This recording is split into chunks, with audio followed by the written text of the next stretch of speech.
कहानी की शुरुआत एक आदिमानव के साथ होती है जिसका नाम स्पेर है। वह समुद्र के तट पर खड़ा है और मीरा का नाम लेकर चिल्ला रहा है। वह समुद्र में जाता है और तैरने की कोशिश करता है, लेकिन पानी उसे कई बार इधर से उधर धकेलता है। फेंग नाम का टायरोनोसॉरस खड़ा होता है और देखता है कि पानी स्पेर को वापस किनारे पर धकेल देता है। स्पेर खड़ा हो जाता है और जैसे ही वे समुद्र की ओर घूरता है, वह पानी पर तैरता हुआ एक पत्ता देखता है। वह पेड़ों पर चढ़ जाता है और कुछ लकड़ियां काटने के लिए अपने मेकशिफ्ट हैमर का यूज करता है। फेंग देखती है कि वे क्या करना चाहता है और कुछ पेड़ों को काटने के लिए अपने दांतों और पूंछ का यूज करती है। स्पेर फेंग पर डांटता है और वे लकड़ियों को इकट्ठा करने के लिए एक साथ काम करते हैं। उस रात फेंग सो जाती है और स्पेर लकड़ी का यूज करके एक कश्ती बनाता है। अगली सुबह वे फेंग को इसके ऊपर चढ़ने के लिए कहता है, लेकिन वे मना कर देती है। स्पेर जंगल में भाग जाता है और कई कीड़ों का यूज चारे के रूप में करता है ताकि फेंग को कश्ती पर चढ़ाया जा सके। वे कश्ती को किनारे से दूर धकेलता है और वे समुद्र के बीच से अपनी यात्रा शुरू करते हैं। फेंग बैठकर उसे देखने लगती है जबकि स्पेर कश्ती को आगे बढ़ाता है। वे कश्ती पर लेट जाता है क्योंकि वे थक गया है और फेंग अपनी पूंछ का यूज कश्ती को आगे बढ़ाने के लिए करती है। उस रात चांद के उगने पर और पानी पर उसकी रोशनी से कई समुद्री जीव कश्ती के नीचे तैरते हुए दिखाई देते हैं। स्पेर और फेंग अजीब से शोर को सुनते हैं और जैसे ही वे जागते हैं, वे कई व्हेल मछलियों को अपने बगल में तैरते हुए देखते हैं। वे व्हेल पर चिल्लाते हैं और वे पानी के अंदर चली जाती है। अगली सुबह स्पेर जागता है और महसूस करता है कि फेंग भूखी है। वे पानी में कूद जाता है और खाने की तलाश में इधर उधर तैरता है। वे लगातार तैरता रहता है, लेकिन उसे कोई भोजन नहीं मिल पाता। वे सांस लेने के लिए सतह पर आता है। फेंग उस पर डांटती है और वे वापस उस पर चिल्लाता है। वे कश्ती पर लेट जाते हैं जबकि सूरज की रोशनी उनकी स्किन को जलाती है। वे एक अजीब सी आवाज को सुनते हैं। स्पेर ये देखने के लिए पानी में गोता लगाता है कि वास्तव में ये क्या है और वे एक विशाल कछुए को देखता है। स्पेर कछुए का गला घोटने लगता है जबकि ये चारों ओर तैरता है। फेंग उस पर लात टपकाती है। वे सांस लेने के लिए सतह के ऊपर आता है और फिर से गोता लगाता है। कछुआ उस पर हमला करने की कोशिश करता है, लेकिन वे उसे चकमा देता है और उसका गला घोटना जारी रखता है। वे कश्ती के नीचे से तैरता है और कछुए को पानी से बाहर निकलने के लिए मजबूर करता है। फेंग इसे देखती है और उसे काटती है और उसे मार डालती है। वे इसे कश्ती पर खींचते हैं और इसका मांस खाते हैं, जबकि स्पेर को इसकी खोल को छाया के रूप में यूज करने का आइडिया आता है। वे अपनी जर्नी कंटिन्यू रखते हैं और कई मछलियों को पानी से बाहर कूदते हुए देखते हैं। उड़ने वाले डायनासोर वहां पर आ जाते हैं और मछलियों को पकड़ते हैं। वे उन पर हमला करते हैं। इसी बीच एक तूफान शुरू हो जाता है और एक मेगालोडन दिखाई देता है। ये कश्ती को डिस्ट्रॉय कर देता है और फेंग और स्पेर पानी में गिर जाते हैं। ये फेंग पर अटैक करता है जबकि स्पेर उनकी ओर तैरता है। वे उसे चकमा देता है और भागने की कोशिश करता है। मेगालोडन चारों ओर घूरता है और स्पेर पर अटैक करने की कोशिश करता है, लेकिन वे इसके हमले से बच जाता है। ये फाइनली उसे अपने मुंह में पकड़ लेता है और वे उसके मुंह में छुरा घोंपने के लिए लकड़ी के टुकड़े का यूज करता है। वे फेंग के पास जाता है और एक बड़ी सी लहर उनसे टकराती है। मेगालोडन फिर से बाहर निकलता है और स्पेर लकड़ी के टुकड़े को उसकी आंख में घोंप देता है। लहरें बहुत अधिक हिंसक हो जाती है और स्पेर और फेंग को अलग कर देती है। वे समुद्र के तट पर उड़ती है और रियलाइज करती है कि वे स्पेर के साथ नहीं है। वे दौड़ते हुए समुद्र तट के चारों ओर दौड़ती है, लेकिन स्पेर उसे नहीं मिल पाता। फेंग समुद्र तट पर बैठती है और स्पेर के आने का इंतजार करती है। वे जंगल से एक अजीब से शोर को सुनती है और ये देखने के लिए जाती है कि वास्तव में ये क्या है। वे एक फिगर को देखती है जो स्पेर की तरह दिख रहा है, लेकिन उसे पता चलता है कि ये एक चट्टान और एक छड़ी है। फेंग चलना जारी रखती है और रेड नाम के एक अन्य टायरोनोसॉरस का सामना करती है। रेड भाग जाता है और फेंग स्पेर की तलाश में एक चट्टान के चारों ओर घूमती है। वे उसे चट्टान पर खड़े होकर देखता है और वे वहां से चली जाती है। एक उड़ने वाली गिलहरी एक पेड़ से कूद जाती है और स्पेर के हाथ पर बैठ जाती है। ये मच्छर को पकड़ती है और उसे खा जाती है, जबकि वे जमीन पर बेहोश पड़ा रहता है। अजीब से आदमी उसके पास आते हैं और उसे उठाकर ले जाते हैं। फेंग एक जानवर का पीछा करती है। ये उससे दूर भाग जाता है और इसी समय रेड वहां पर आ जाता है। वे जानवर को पकड़ते हैं और एक दूसरे पर घुराते हैं। रेड जानवर को जाने देता है और दूर चला जाता है, जबकि फेंग इसे खाती है। वे उसके लिए मांस का एक टुकड़ा फेंकती है। वे मांस खाता है और जानवर को खाने में उसका साथ देता है। इसी बीच मिट्टी से ढका हुआ स्पेर एक अजीब से कमरे में जागता है। वे जमीन पर गिर जाता है और याद करता है कि कैसे उसने समुद्र में अपना हाथ तोड़ दिया था। एक अजीब सी महिला जो कि एक विच डॉक्टर है कमरे के अंदर आती है और स्पेर कमरे से बाहर भाग जाता है। लोग देखते हैं कि वे भाग रहा है और वे उसका पीछा करते हैं, जबकि स्पेर भाले से अपना बचाव करता है। एक ग्रामीण को पता चलता है कि स्पेयर को चोट लगी हुई है और वे डर रहा है। वे दूसरों को हमला करने से रोकता है और स्पेयर को खाना और पानी देता है। फेंग रेड के साथ चलती है और वे एक फलों वाले पेड़ के पास पहुंचते हैं। वे फल खाते हैं और साथ ही में जमीन पर पड़े पके हुए फलों को भी खाते हैं। वे फल खाते ही नशे में आने लगते हैं लेकिन खाना जारी रखते हैं। स्पेयर विच डॉक्टर के घर में एंटर करता है और उसे अपने हाथ पर काम करने की अनुमति देता है। वे उसके हाथ पर कई बार मारती है और उस पर एक पाउडर छिड़कती है जिससे वे सो जाता है। वे उस रात उस आदमी के परिवार के साथ खाना खाता है और उसकी बेटी डर जाती है। रेड और फेंग खेलते हैं और वे कुछ जुगनू को पकड़ने की कोशिश करते हैं। स्पेयर आकाश को घूरता है और चारों ओर टहलता है। वे एक भेड़िए को मांस खाते हुए देखता है और उसके पास जाता है। वे उस पर घुराता है लेकिन वे उसे अपना पालतू बना लेता है और वे उसका मांस आपस में बांट लेते हैं। फेंग और रेड अगले दिन जागते हैं और रेड कोहरे के बीच से चलता है। फेंग उसका पीछा करती है और वे एक बैरियर को क्रॉस करके चुपके से शहर में एंटर करते हैं। रेड इंसानों पर अटैक करता है और उन्हें खाना शुरू कर देता है। फेंग भी उसके साथ जुड़ जाती है। लोग चीखना शुरू कर देते हैं। स्पेयर बाहर निकलता है और उसे देखता है। वे एक भाला उठाता है और रेड से लड़ने की कोशिश करता है लेकिन फेंग उसे रोकती है। वे फेंग की पीठ पर कूदने की कोशिश करता है लेकिन वे उसे नीचे गिरा देती है। वे लड़ना जारी रखते हैं और रेड स्पेयर को खाने की कोशिश करता है। फेंग रेड को रोकती है और उसे चट्टान से नीचे गिरा देती है। वे एक स्पाइक के ऊपर गिर जाता है और फेंग उसके पास जाती है। उसने जो किया उसके लिए उसे बुरा लगता है। वे मर जाता है और फेंग दुखी होकर वहाँ से चली जाती है। स्पेयर भी उसके साथ चला जाता है। आदमी उससे बात करने की कोशिश करता है लेकिन वे आदमी को छोड़कर फेंग के साथ चलना जारी रखता है। जैसे ही बारिश होती है स्पेयर और फेंग जंगल में बैठ जाते हैं। स्पेयर उसे रेड की मौत का दिलासा देता है लेकिन वे उससे अनदेखा कर देती है। वे खड़ा होता है और कहीं और बैठ जाता है। वे फाइनली उसके पास चली जाती है। वे जंगल के बीच से चलते रहते हैं जबकि बारिश होती रहती है और उन्हें एक गुफा दिखाई देती है। वे सावधानी से गुफा में एंटर करते हैं और स्पेयर आग जलाता है। वे देखता है कि गुफा और भी गहरी है और वे एक छड़ी जलाता है और अंदर चला जाता है। उससे दीवार पर पेंटिंग्स मिलती है। वे एक पेंटेड हाथ को देखता है और उसकी तुलना अपने हाथ से करता है। स्पेयर फेंग के पास चला जाता है और बैठ जाता है। अगले दिन स्पेयर गुफा से बाहर निकलता है और मुस्कुराता है क्योंकि वे देखता है कि जंगल बहुत सुंदर है। वे मनुष्यों को खेतों में जानवरों का शिकार करते हुए देखता है और गुफा वाली पेंटिंग्स को याद करता है। स्पेयर चलना जारी रखता है और एक पुराने गांव को देखता है। वे इसे देखता है और उस टाइम की कल्पना करता है जब इंसानों ने इसे बसाया था। स्पेयर एक भाला उठाता है और एक जानवर को पकड़ता है। वे उससे गुफा में ले जाता है और जमीन पर गिरा देता है। उस रात स्पेयर गुफा से बाहर निकलता है और वही रिचुअल करता है जो उसने मीरा को करते हुए देखा था। वे एक उल्लू को घूरता हुआ देखता है और उसे दूर भगा देता है। बाद में स्पेयर और फेंग जागते हैं क्योंकि उन्हें एक अजीब सी आवाज सुनाई देती है। एक भालू अपनी पीठ पर एक आदमी के साथ वहाँ पर आ जाता है और वे उन पर घुराता है। फेंग भालू पर दाड़ती है और गुफा उखड़ने लगती है क्योंकि वे एक दूसरे पर लगातार दाड़ते रहते हैं। एक और भालू गुफा के एंट्रेंस के पास छिप जाता है और जब स्पेयर बाहर आता है तो वे उसे खरोंचता है। फेंग भालू पर दाड़ती है जबकि स्पेयर जमीन पर पड़ा हुआ है। वे खड़ा होता है और लड़ने की तैयारी करता है। वे इंसानों और भालू पर अटैक करते हैं और स्पेयर आसानी से आदमी को मार देता है। फेंग भालू को मार देती है और दूसरा आदमी लड़ने के लिए तैयार होता है। स्पेयर आदमी की ढाल पर सिंबल देखता है और महसूस करता है कि मीरा के सिर पर भी यही सिंबल था। आदमी देखता है कि वे लड़ाई नहीं जीत सकता और वहां से भाग जाता है। वे दौड़ते हुए अपना हेलमेट उतार देता है लेकिन लड़खड़ा जाता है और जमीन पर गिर जाता है। वे छिप जाता है और स्पेयर और फेंग को जंगल से निकलते हुए देखता है। वे भागने की कोशिश करता है लेकिन स्पेयर उस पर अपना भाला फेंकता है जो सीधा उसके पैर में जाकर लगता है। वे मीरा का नाम आदमी से कहता है लेकिन वे खड़ा हो जाता है और स्पेयर से लड़ता है। फेंग आदमी को पकड़ लेती है और उसे खा जाती है जबकि स्पेयर उसकी तलवार उठा लेता है। वे इसके साथ प्रैक्टिस करता है और रियलाइज करता है कि ये इसे पसंद करता है। वे एक फुटप्रिंट को देखते हैं और उससे फॉलो करने का फैसला करते हैं। स्पेयर और फेंग जंगल के बीच से भागते हैं और एक कस्बे में पहुंचते हैं। वे उसे जंगल में रहने का निर्देश देता है जबकि वे शहर में एंटर करता है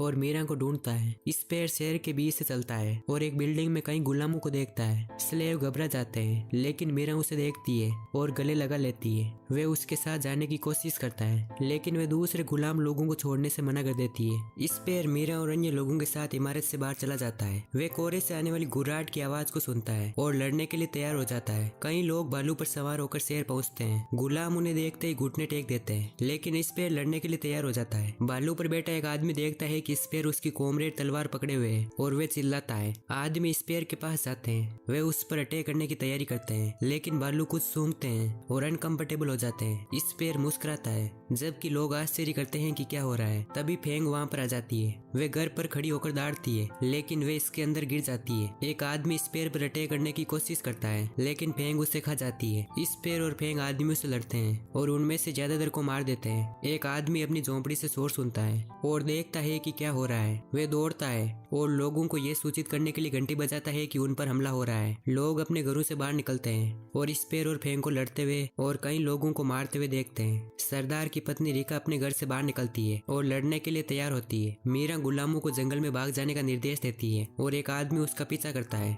शेरवासी स्पेयर को घेर लेते हैं और रिका का बेटा उसे एक तीर से शूट कर देता है। मीरा उस आदमी के भालू को मार डालती है और उसकी कुल्हाड़ी उठाकर उसका सिर काट डालती है। स्पेयर शेरवासियों की डाल को तोड़ देता है, लेकिन उसे फिर से एक तीर से शूट किया जाता है। वे एक आदमी को घर की ओर फेंकता है और लड़का नीचे गिर जाता है। रिका अपनी कुल्हाड़ी के साथ वहाँ पर आ जाती है और फेंग को घायल कर देती है। वे फेंग के सिर में भाला घुसा देती है, लेकिन फेंग उसे काटती है और उसे कई बार जमीन पर पटक देती है, जिससे वे मर जाती है। वे और स्पेयर लोगों से लड़ना जारी रखते हैं और स्पेयर लड़के को दूर धकेल देता है क्योंकि वे उस पर अटैक करता है। लड़का स्पेयर को पकड़ लेता है और जब वे उसे जमीन पर फेंकता है तो उसका सिर सीधा एक चट्टान से टकरा जाता है और वे वहीं पर मर जाता है। एक लाल धुंध कस्बे को कवर कर लेती है और लोग स्पेयर और फेंग पर अटैक करना जारी रखते हैं। वे धुंध का उपयोग करते हैं और कस्बे में सभी का नरसंहार कर डालते हैं। सरदार और उसका बड़ा बेटा एल्डार कई और गुलामों के साथ से लौट आते हैं। एल्डार हॉर्न बजाता है, लेकिन उससे कोई रिस्पॉन्स नहीं मिलता और वे डॉग पर पहुंचते हैं। वे खून के निशान देखते हैं जो शेर की ओर जा रहे हैं और जैसे ही वे शेर में एंटर करते हैं, एल्डार उल्टी कर देता है क्योंकि वे एक शव को देखता है। कोहरा साफ हो जाता है और वे देखते हैं कि शेर में हर कोई मर चुका है। सरदार अपनी वाइफ को ढूंढने के लिए दौड़ता है, लेकिन उसे जमीन पर मरा हुआ देखता है। वे रोते हुए उसका नाम चिल्लाता है और एल्डार अपने छोटे भाई के साथ वहां आ जाता है। एल्डार और सरदार लोगों को एक गुफा में दफनाते हैं और इसे एक बड़ी सी चट्टान से सील कर देते हैं। वे अपनी नाव पर लौट आते हैं और गुलामों को रिहा कर देते हैं और रिका और लड़के को नाव पर रख देते हैं। वे नाव को पानी में धकेल देते हैं और सरदार इस पर तीर चलाते समय बहुत ज्यादा दुखी हो जाता है। एल्डार अपने पिता को दिलासा देता है और धनुष और तीर लेकर नाव में आग लगा देता है। वे अपना कवच पहन लेते हैं, शेर में आग लगा देते हैं और बदला लेने के लिए निकल पड़ते हैं। 1890 इंग्लैंड में एक आदमी बारिश के बीच से घर में एंटर करता है और सर्वेंट उसे उस बैठक के बारे में सूचित करता है जो स्टडी रूम में हो रही है। द हिस्टोरिकल सोसाइटी नाम के ग्रुप के सदस्य एक अध्ययन में बैठते हैं और चार्ल्स, जो कि एक वैज्ञानिक है, लोगों से बात करता है। वे उन्हें बताता है कि वे आदि पुरुषों से अलग नहीं है और सही परिस्थिति में उस व्यवहार को दोबारा दोहरा सकते हैं। सर्वेंट अध्ययन में एंटर करता है और डार्लिंगटन को सूचित करता है कि कांस्टेबल उनसे बात करना चाहता है और कहता है कि ये अर्जेंट है। कांस्टेबल वहां पर आ जाता है और डार्लिंगटन और अन्य लोगों को सूचित करता है कि असाइलम में से एक कैदी भाग गया है और उसने एक आदमी को भी मार डाला है। वे कहता है कि उन्हें सावधान रहना चाहिए और रूम के अंदर ही रहना चाहिए क्योंकि आदमी खतरनाक है। डार्लिंगटन का कहना है कि उनके पास कैदी है और चार्ल्स की ओर इशारा करता है। वे और दूसरे लोग उसका मजाक उड़ाते हैं। कांस्टेबल निकल जाता है और डार्लिंगटन का कहना है कि चार्ल्स के सिद्धांत का कोई मतलब नहीं है। वे ऊपर से एक अजीब से शोर को सुनते हैं और सर्वेंट ये जांचने के लिए ऊपर जाता है कि ये क्या है। फिर वे एक अजीब सी ध्वनि को सुनते हैं और जैसे ही वे बात करते हैं, एक अजीब सा तरल उनमें से एक गप में गिर जाता है। उन्हें पता चलता है कि ये तो खून है और वे सर्वेंट की जांच करने का फैसला करते हैं। चार्ल्स, डार्लिंगटन और एक फ्रेंच व्यक्ति सर्वेंट को देखने के लिए ऊपर जाते हैं, लेकिन देखते हैं कि असाइलम का कैदी उसे खा रहा है। जब वे उन पर अटैक करता है तो वे भाग जाते हैं और चार्ल्स उसे कुर्सी से मारता है, लेकिन उससे कोई फर्क नहीं पड़ता। वे स्टडी कमरे की ओर दौड़ते हैं जबकि ये उनका पीछा करता है। वे दूसरे आदमियों को मार डालता है। तीनों भागने की कोशिश करते हैं और वे खुद को एक कमरे में बंद कर लेते हैं। पागल आदमी खिड़की को तोड़कर अंदर घुस जाता है और वे बैरिकेड को हटाकर आर्मरी की ओर भाग जाते हैं। ये उनका पीछा करता है और चार्ल्स का गला घोंट देता है, लेकिन डार्लिंगटन एक बंदूक को लोड करता है और आदमी पर गोली चला देता है। आदमी कमरे से बाहर भाग जाता है और वे खुद को हथियारों से लैंस करते हैं और कमरे से बाहर निकल जाते हैं। तीनों धीरे धीरे घर के चारों ओर घूमते हैं और पागल आदमी अचानक उनके बगल में दिखाई देता है। डार्लिंगटन उसे गोली मारने की कोशिश करता है, लेकिन वे चकमा देता है और उन पर अटैक करता है। वे आदमी को पकड़ लेता है और उसे ढाल के रूप में इस्तेमाल करता है। पागल आदमी उन पर हमला करने की कोशिश करता है, लेकिन डार्लिंगटन उसे गोली मार देता है और उससे घायल कर देता है। चार्ल्स और डार्लिंगटन उसे खोजने के लिए स्टडी रूम में एंटर करते हैं। पागल आदमी छत से एंटर करता है और उन्हें जमीन पर गिरा देता है। डार्लिंगटन खड़ा हो जाता है। वह अपनी शर्ट उतारता है और पागल आदमी से लड़ता है। चार्ल्स हैरान हो जाता है और एक पोस्टर देखता है जो कहता है कि डार्लिंगटन एक बॉक्सिंग चैंपियन है। डार्लिंगटन उस आदमी को कई बार गुस्सा मारता है, लेकिन वह आदमी उसका गला घोटने लगता है और चार्ल्स उसकी मदद करता है। डार्लिंगटन आदमी को एक तीर से मारता है और वे एक पॉन्ड में गिर जाता है। वे बगीचे में एंटर करते हैं और आदमी कुछ फूलों के साथ वहां जाता है। वे उन पर फ्लावर पॉट फेंकता है। वे डार्लिंगटन को जमीन पर गिरा देता है और चार्ल्स को पीटता है। वे चार्ल्स को खाने की कोशिश करता है, लेकिन डार्लिंगटन एक बड़ी सी हड्डी उठाता है और उसे मारता है। वे अपनी शर्ट उतार देता है और पागल आदमी से एक जंगली की तरह लड़ता है। वे छड़ी से आदमी पर कई बार वार करता है और अंत में उसके सिर पर वार करता है, जिससे वे मर जाता है। चार्ल्स जो भी हुआ उसे देखता है और जश्न मनाता है। डार्लिंगटन को रियलाइज होता है कि चार्ल्स सही था। स्पेयर एक नाव पर जागता है और उसकी चोटें ठीक हो गई है। वे मीरा को फेंक के गाँव की देखभाल करते हुए देखता है। वे उसके पास आती है और उसे छूती है। वे फेंक के पास जाती है और तीरों को बाहर निकालते हुए उसके गाँव का इलाज करती है। बाद में स्पेयर और फेंक जागते हैं और फेंक कोरे की ओर घूरता है। मीरा और स्पेयर अपने हथियार उठा लेते हैं और सरदार और एल्डार का जहाज वहां पर आ जाता है। वे स्पेयर के जहाज की ओर जाते हैं और सरदार उसके जहाज पर कूद जाता है। फेंग उस पर अटैक करने की कोशिश करता है, लेकिन एल्डार उस पर तीर चला देता है। स्पेयर सरदार से लड़ता है, लेकिन वे कवच से ढका होता है और स्पेयर का कोई भी अटैक कारगर सिद्ध नहीं होता। फेंग और मीरा एल्डार से लड़ते हैं, जबकि वे उन पर कई तीर चलाता है। वे एल्डार को ऊपर से गिराती है, लेकिन वे खुद को बचाता है और जमीन पर लैंड करता है। स्पेयर सरदार को लात मारता है और उसका हेलमेट नीचे गिर जाता है। सरदार फेंग को अपने नुकीले दांतों से एल्डार पर अटैक करते हुए देखता है और उसे बचाने के लिए दौड़ता है। जहाज कुछ चट्टानों से टकराती है और फेंग एल्डार को जहाज से नीचे फेंक देती है। सरदार अपने बेटे को बचाने के लिए पानी से बाहर कूदता है और मीरा नाव को सुरक्षित स्थान पर ले जाती है। वे जहाज को एक पेड़ से बांधने की कोशिश करती है और फेंग और स्पेयर उसकी मदद करते हैं। फेंग अचानक जंगल में भाग जाती है और वे उसका पीछा करते हैं। वे उसे देखते हैं, जबकि वे मिट्टी पर कुछ पत्ते इकट्ठा करती है और स्पेयर को पता चलता है कि वे अंडे देना चाहती है। वे जश्न मनाता है और घोंसला बनाने में उसकी मदद करता है। सरदार अपने बेटे को पानी से बचाता है और उसके गाँव की देखभाल करता है। वे उस रात आग को घूरता है और इसमें एक राक्षस को देखता है। वे जागता है और एल्डार को एक जानवर को लाते हुए देखता है। वे एक धारा के पास खड़े होते हैं और कुछ पक्षियों की चीख सुनते हैं और सरदार को एक आइडिया आता है। फेंग अपने घोंसले के चारों ओर चलता है और 3 अंडे देता है, जबकि स्पेयर और मीरा उसे देखते हैं। स्पेयर अंडों को छोड़ने की कोशिश करता है, लेकिन वे उसे ऐसा नहीं करने देती।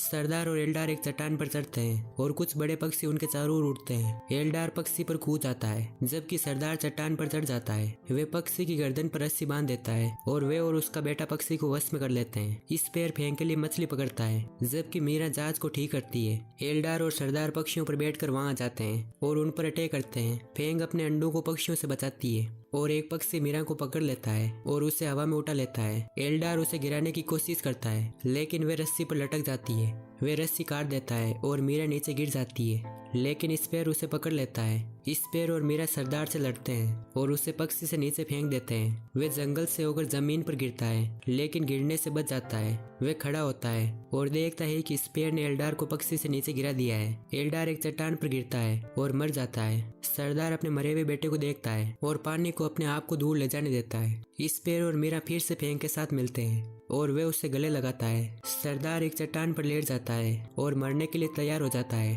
कुछ महिलाएं आसमान से तैरती है और उसे अपने साथ ले जाने की कोशिश करती है, लेकिन अजीब से मॉन्स्टर उसे पकड़ लेते हैं और उसे जमीन पर खींच लेते हैं। सरदार अंडरवर्ल्ड में आता है और एक दरवाजे से होकर जाता है। वे अपने सपने वाले राक्षस को देखता है और उसकी पावर का सौदा करता है। इसी बीच स्पेयर समुद्र तट पर बैठ जाता है और मीरा नाराज दिखती है। वे जहाज में खाना पे करती है और स्पेयर को पता चलता है कि वे यहाँ से जाना चाहती है। स्पेयर नाव पर एक घोंसला बनाता है और वे और मीरा फेंग को जहाज पर लाने की कोशिश करते हैं। वे उसके साथ मजाक करते हैं क्योंकि वे उसके अंडे अलग कर देते हैं। उससे पता चलता है कि उन्होंने नाव पर उसके लिए घोंसला बनाया है। वे अपने अंडे नाव पर रखती है और इसमें चढ़ जाती है। वे चलने लगते हैं। स्पेयर अगली सुबह मछली पकड़ता है और एक को खा जाता है। वे सब कुछ दूरी पर एक अजीब से जहाज को देखते हैं जो छोटे जहाजों के साथ उनकी ओर आगे बढ़ रहे हैं। कई मिस्र के सैनिक जहाज से बाहर निकलते हैं और उन पर अटैक करते हैं, लेकिन मीरा और स्पेयर उनसे लड़ते हैं, जबकि फेंग उसके अंडों की रक्षा करती है। कमाल नाम का एक विशाल अफ्रीकी आदमी वहां पर आता है और स्पेयर को मारता है। फेंग अपने अंडे अपने मुंह में डालती है और उनमें से एक अंडा टूट जाता है। वे गुस्से में आ जाती है और उससे लड़ती है और स्पेयर और मीरा उसके साथ हो जाते हैं। आयमा नाम की एक मिस्र की रानी वहां पर आती है और उसने फेंग के अंडों को होस्टेज बना लिया है। सोल्जर्स स्पेयर और बाकी सबको पकड़ पकड़ते हैं और उन्हें शिप में ले जाते हैं। वे मीरा को दूसरों से अलग कर देते हैं और उन्हें जेल में बंद कर देते हैं। कमाल वहाँ पर आता है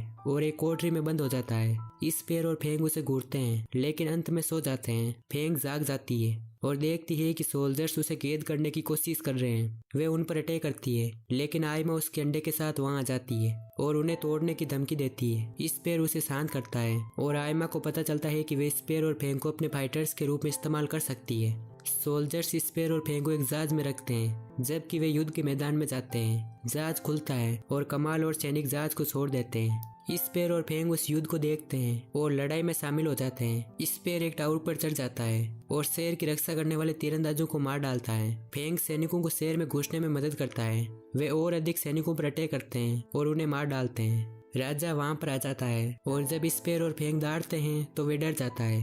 सरदार, जो अब एक शक्तिशाली राक्षस है, जमीन से निकलता है। वह अपने हाथ से एक वेपन बनाता है और अपनी नई शक्तियों की प्रैक्टिस करता है। सरदार चलना शुरू करता है और जैसे ही वे एक जलधारा पर पहुंचता है वह पानी पर चलना स्टार्ट कर देता है। इसी बीच मिस्र के सैनिक शहर को लूट लेते हैं और आयमा फेंग के अंडे और कमाल की बेटी अमाल के साथ वहां आती है। आयमा राजा के पास आती है और उसके चीता के बच्चे को देखती है। वे बच्चे को ले जाती है और अपने आदमियों को राजा को मारने का आदेश देती है। आयमा कमाल को अपनी बेटी को देखने की अनुमति देती है और फेंग उस पर घुराता है क्योंकि अंडे उसके पास है। एक सैनिक कमाल से अमाल को लेता है और इसे आयमा को लौटा देता है। फेंग उस पर दौड़ती है और वे कई युद्धों में लड़ना जारी रखने के लिए मजबूर हो जाते हैं। स्पेर, फेंग और कमाल जहाज में आते हैं और एक पुल में एंटर करते हैं। जबकि लड़ाई के बाद उनका खून बह रहा है, वे और अधिक लड़ाइयों में जाते हैं और आयमा और उसके सैनिक हारे हुए राज्यों को लूटते हैं। जबकि पुल में एक तोप का गोला दीवार से टकराता है और एक दूसरा किंगडम उन पर अटैक कर देता है। उनका राजा अपने सैनिकों के साथ लड़ता है और ये देखकर चौंक जाता है कि स्पेर, फेंग और कमाल उसके आदमियों को आसानी से हरा रहे हैं। मिस्रवासी अपने शत्रुओं को पराजित कर देते हैं और उनके जहाज को डुबा देते हैं। उस रात स्पेर अपनी कोठरी में रहता है और खड़ा हो जाता है। आयमा अपने सिंहासन पर बैठती है जबकि उसके दास उसका मनोरंजन करते हैं और उसके सैनिक दुश्मन राजा को पकड़े हुए हैं। एक सैनिक मीरा को धक्का देता है लेकिन वे नाचने से मना कर देती है और संगीत बजना बंद हो जाता है। आयमा खड़ी होती है और जब वे नाचती है तो लोग संगीत बजाना जारी रखते हैं। वे राजा के सामने नाचती है और उससे मारकर जमीन पर गिरा देती है। वे फिर से अपने सिंहासन पर बैठ जाती है और मीरा उसके लिए डांस करती है। अगले दिन मिस्रवासी एक शांतिपूर्ण स्थान पर पहुंचते हैं। उनका लीडर उनके सामने घुटने टेक देता है और चला जाता है। आयमा कमाल को लोगों को मारने का ऑर्डर देती है लेकिन वे मना कर देता है और उनकी पेशकश को स्वीकार करता है। लेकिन आयमा अमाल को जान से मारने की धमकी देती है और कमाल लीडर के पास वापस जाता है और उसे मार डालता है। वे हमला करता है और शहरवासियों को मार डालता है जबकि वे चिल्लाते हैं और भाग जाते हैं। स्पेर और दूसरे लोग उस रात अपनी कोठरी में बैठते हैं और स्पेर कमाल को घूरता है। एक सैनिक मास्क के साथ वहां पर आ जाता है और इससे सेल में फेंक देता है जबकि स्पेर अपने मास्क को सेल से बाहर गिरा देता है। जब वे उसके पास आता है तो वे गार्ड को बेहोश कर देता है। वे चाबी को लेता है, अपनी सेल को अनलॉक करता है और बाहर निकलता है। वे कमाल की सेल को खोलता है लेकिन वे जाने से इनकार कर देता है। स्पेर सीढ़ियों से अपना रास्ता बनाता हुआ आयमा के पास आता है। वे मीरा को देखता है और आयमा के बगल में फेंक के अंडे देखता है। मीरा स्पेर को देखती है और एक गुलाम चिल्लाता है। स्पेर आयमा से लड़ने की कोशिश करती है लेकिन वे उससे वापस लड़ने के लिए अपनी खतरनाक फाइटिंग स्किल का यूज करती है। मीरा अमाल के पास संडे निकालती है और भागने की कोशिश करती है लेकिन आयमा उनका पीछा करती है। स्पेर उसे नीचे गिरा देता है और सैनिकों पर अटैक करता है। वे एक सीढ़ी से नीचे अपना रास्ता बनाते हैं और बच्चे अंडे से बाहर आ जाते हैं। स्पेर और मीरा सैनिकों से लड़ते हैं। आयमा मीरा को पंच मारती है और उससे डायनासोर के बच्चे ले लेती है। फेंग अपने बच्चों की आवाज सुनता है और पिंजरे से बाहर निकलकर सोल्जर्स पर अटैक कर देता है। आयमा बेबी डायनासोर को मारने की धमकी देती है और कमाल बाहर निकलता है और देखता है कि क्या हो रहा है। एक विशाल मिस्र का जहाज समुद्र के बीच से आगे बढ़ता है। आयमा बेबी डायनासोर को जंजीरों में जकड़े हुए हैं जबकि स्पेर और फेंग को भी जंजीरों से बांधा गया है। कमाल एक कुल्हाड़ी के साथ उनके सामने खड़ा हो जाता है और उन्हें मारने का आदेश दिया जाता है। वे कुल्हाड़ी उठाता है और फेंग को मारने के लिए तैयार होता है और वे अपनी आंखें बंद कर लेती है। कमाल अमाल की ओर देखता है और याद करता है कि जब वे अपने गाँव में थे तो उसने उसे एक मकड़ी को मारने से रोक दिया और उससे फ्री कर दिया। जाइंट अफ्रीकी शांति प्रिय लोगों की एक जनजाति है जो सद्भाव से रहते हैं। उन पर अचानक आयमा और उनके सैनिकों द्वारा अटैक कर दिया जाता है। और कमाल अमाल को अपनी पीठ पर बैठा लेता है। वे लड़ता है और कई सैनिकों को मार डालता है। आयमा तेजी से अमाल को उसके कंधे से उतार लेती है और उसे जान से मारने की धमकी देती है। वे उसके सामने घुटने टेक देता है। जैसे वे कुल्हाड़ी पकड़ता है वे फेंग को फ्री करने के लिए इसका इस्तेमाल करता है और आयमा को मारने के लिए वे इसे इसकी ओर फेंकता है। आयमा कुल्हाड़ी को चकमा देती है और डायनासोर के बच्चे अपनी माँ के पास दौड़ते हैं। स्पेयर कंक्रीट स्लैब को हटा देता है जो चेन से जुड़ा होता है और इसका उपयोग सोल्जर से लड़ने के लिए करता है। मीरा अपने पैरों का इस्तेमाल चाबी निकालने और खुद को फ्री करने के लिए करती है। वे स्पेयर को रिलीज करती है और आयमा को गुस्सा आ जाता है और वे खड़ी हो जाती है। आयमा एक विशालकाय गन की ओर दौड़ती है और इसे फेंक की ओर चलाती है, लेकिन वे चकमा देने में कामयाब हो जाती है। वे स्पेयर वाले गन की ओर दौड़ती है, लेकिन स्पेयर उसे धक्का दे देता है। वे एक वेपन उठाता है और उससे फाइट करता है। कमाल अमाल के साथ दौड़ता है और वे उसे एक कमरे में ले जाती है। उससे पता चलता है कि उसके लोग विशाल पेडल का यूज करके शिप को चलाने के लिए मजबूर है। स्पेयर आयमा से लड़ता है जबकि मीरा और फेंग सैनिकों से लड़ते हैं। बेबी डायनासोर में से एक को तीर लगता है और मीरा इसे उठाती है और शिप से बाहर कूद जाती है। स्पेयर और फेंग उसका पीछा करते हैं और शिप से बाहर कूद जाते हैं, जबकि आयमा चिल्लाती रह जाती है। कई सारे सोल्जर्स कमाल पर अटैक करते हैं और वे उन्हें नीचे गिरा देता है। वे उनसे फाइट करता है और अपनी आज़ादी के लिए लड़ने के लिए इंस्पायर होता है। इसी बीच स्पेयर और बाकी सब तैर कर दूर चले जाते हैं, जबकि विशाल पेडल उनकी ओर आगे बढ़ते हैं। पेडल हिलना बंद कर देते हैं और कमाल देखता है कि उसके लोग लड़ रहे हैं और सैनिकों को हरा रहे हैं। स्पेयर एक छोटे से जहाज में एंटर करता है और सैनिकों को मार डालता है। वे शिप को चलाने वाले गुलामों को आजाद करता है। आयमा सीढ़ियों की ओर जाती है, लेकिन जाइंट अफ्रीकन बाहर निकलकर उन पर अटैक कर देते हैं। कमाल उसके पास जाता है और वे उससे लड़ने की कोशिश करती है, लेकिन वे उसे आसानी से हरा देता है। वे उसे उठाकर जहाज के किनारे तक ले जाता है और उसे नीचे फेंक देता है। आयमा स्पेयर के शिप पर लैंड करती है और इम्पैक्ट से मर जाती है। स्पेयर और मीरा ऊपर देखते हैं और कमाल को अपनी बेटी के साथ खुश देखते हैं। उस रात स्पेयर और मीरा आसमान को घूरते हैं जबकि उनका जहाज दूर चला जा रहा है। अमाल कमाल को खिलाती है और उन्हें दूर से ही सरदार दिखाई देता है। वे पानी पर चलता है और स्पेयर और फेंग की तलाश करता रहता है। युवा स्पेयर अपने पिता के पास खड़ा है। उसके पिता एक दीवार पर पेंटिंग करना शुरू करते हैं और कई लंबे दांतों वाले बाघ वहां पर आ जाते हैं। वे लोगों पर अटैक करते हैं और स्पेयर और उसके पिता लड़ते हैं और उन्हें मार डालते हैं। टाइगर्स स्पेयर के पिता को घायल कर देते हैं और उनके हाथ को काट लेते हैं। स्पेयर लड़ना जारी रखता है, लेकिन बाघ उसके पिता को मारकर खा जाते हैं। वे गुस्से में आ जाता है और बाघों से लड़ता है। वे उनमें से अधिकांश को मार डालता है। जब एक टाइगर अटैक करता है तो वे एक मरे हुए बाघ के नीचे छिप जाता है। वे उसका सिर फोड़ने के लिए एक चट्टान का यूज करता है। वे गुस्से में लगातार उसका सिर पीटता रहता है और जैसे ही वे रुकता है शेरवासी उसे एक हार देते हैं और उसे अपना चीफ बना देते हैं। मीरा एक्साइटेड होकर स्पेयर को उठाती है और अपने घर की ओर इशारा करती है। वे किनारे पर पहुंच जाते हैं और मीरा एक पेड़ को देखती है और रोने लगती है। स्पेयर उसे सांत्वना देता है और उसे याद आता है कि कैसे वे अपने दोस्त के साथ मस्ती करती थी और उससे प्यार करती थी। एक दिन एक अजीब आदमी वहाँ पर आ जाता है और उन पर अटैक कर देता है। वे उसका अपहरण कर लेते हैं और उसकी सहेली अमरा को मार डालते हैं। वे उसके सिर के बाल काट कर उसे गुलाम बना देते हैं। जहाज एक तूफान में एंटर करता है और एक कुल्हाड़ी उसके सामने गिर जाती है।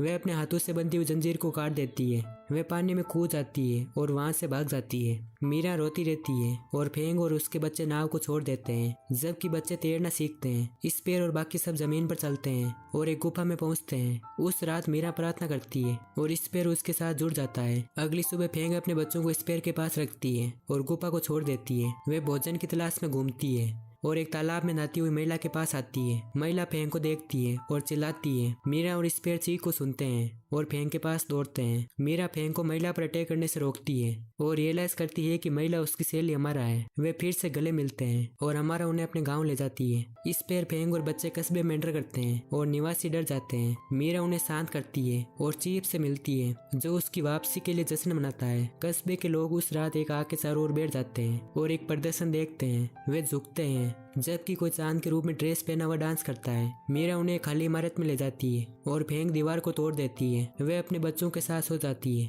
जबकि स्पेयर जागता रहता है। वे दीवार पर ड्राइंग बनाना शुरू करता है और अंत में सो जाता है। मीरा अगले दिन बिल्डिंग में एंटर करती है और दीवार पर ड्राइंग को देखती है। वे स्पेयर को सोते हुए देखती है और उसके लिए उसे बुरा महसूस होता है। स्पेयर बैठता है और देखता रहता है जबकि फेंग चारों ओर घूम रही है। सरदार के आते ही कस्बे के लोग चिल्लाने लग जाते हैं और स्पेयर फेंग पर चढ़ जाता है और उसके पास दौड़ता है। सरदार एक हथियार बनाता है और उन पर हमला करते समय चिल्लाता है। वे भाग जाते हैं लेकिन वे एक सांप में बदल जाता है और एक पहाड़ी पर उनका पीछा करता है। वे फेंग के शरीर में आग लगा देता है, लेकिन स्पेयर उसे धक्का देता है और वे पहाड़ी से नीचे गिर जाते हैं। मीरा उसके पास आती है और उसके शरीर से आग बुझाने की कोशिश करती है। तभी मॉन्स्टर वहाँ पर आ जाता है और सरदार को अंडरवर्ल्ड में ले जाता है। मीरा मदद मांगती है और वे स्पेयर को बिल्डिंग में ले जाते हैं। डाइन डॉक्टर स्पेयर का इलाज करती है, लेकिन वे गंभीर रूप से घायल हो जाता है। फेंग जोर से रोती है और वे और उसके बच्चे कमरे से बाहर निकल जाते हैं। स्पेयर मीरा का नाम लेता है। वे ड्राइंग को देखती है और रियलाइज करती है कि स्पेयर उससे प्यार करता है। मीरा स्पेयर के ऊपर हो जाती है और उसके साथ संभोग करती है। सालों बाद फेंग और उसके बच्चे घूमते हैं और मीरा उनका पीछा करती है। मीरा और स्पेयर की बेटी उन बच्चों में से एक के ऊपर बैठती है। वे एक भाला पकड़ती है और डायनासोर की दाढ़ के साथ जोर से चिल्लाती है। इस तरह इस शानदार कहानी का यही प्रेंड हो जाता है।